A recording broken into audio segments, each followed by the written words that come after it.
Guys, ini adalah Myvi Evan yang baru, ada plastik lagi dalam tu, dan tahun ni berakhirnya 2025. Banyak unit dijual, melebihi 70,000 unit. Wow. Dan harganya untuk Myvi Evan 62 geng, RM750 saja.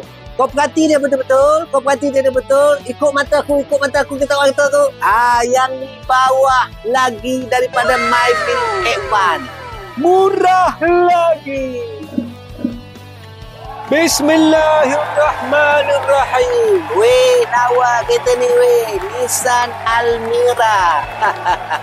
Nissan Almera, mega VLP yang ni guys. Lepas tu ada lagi skirting. Wow, cantik, menarik, tertarik kau, memang the bond. Kita letak di sebelahnya. Lawan tetap lawan. 22 geng. Masih lagi baru, ada lagi waranti daripada Nissan dan sudah pasti depan lawan depan. Yang mana lebih besar, yang mana lebih nampak premium.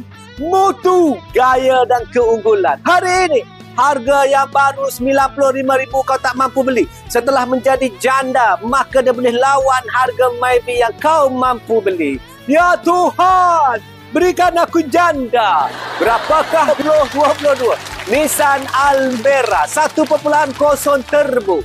Harga promosi 2026, nak dah puasa ni. Ho! 56,000.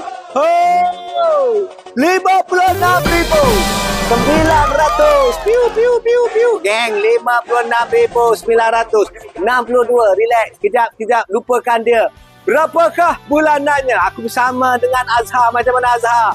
7,000. Tak nak Myvi. Oh, tak nak Myvi. 7,000. 7 hari. 7 malam. Bulanannya. Loan akan menjadi 50, geng. Interest lebih murah daripada Myvi Evan yang baru 2.8. Bulanan kau mampu 580. Guys, yang paling penting, belakangnya cukup luas yang lebih mengalahkan Myvi Evan yang baru. Comel, cantik dan padu. 012 340 0034.